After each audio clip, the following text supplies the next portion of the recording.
Exciting news for the El Paso Locomotive. There will be a new face leading the Locos, and a familiar one at that. Wilber Cabrera comes to the Sun City, the former coach of in-state rival Rio Grande Valley.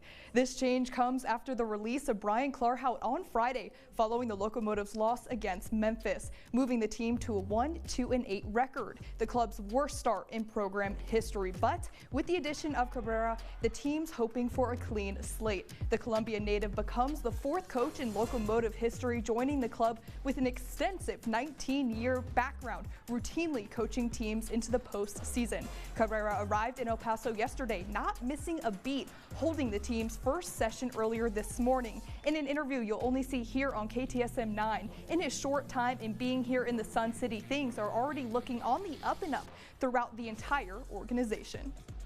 It is a completely different, for lack of a better term, is a completely different vibe out there. It is much, the energy is renewed.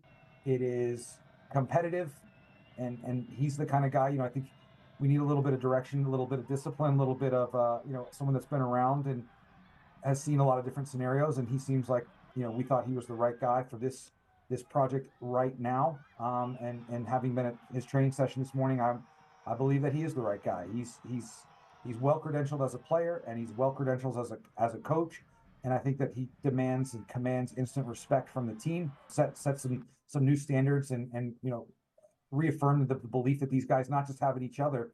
I think that they all believe in themselves, but they need to believe in the group as a whole. Viewers may be shocked that this comes out of my mouth, but I still think that this roster is a playoff roster.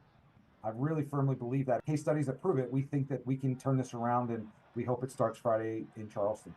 Well, you heard it here first. Locomotive have a lot on their mind, still ambitious to make the playoffs despite the less than ideal start, and hope to kick things off with their new leadership paving the way in its next matchup on the road against #1 out of the East and lossless Charleston Battery this Friday, the 24th.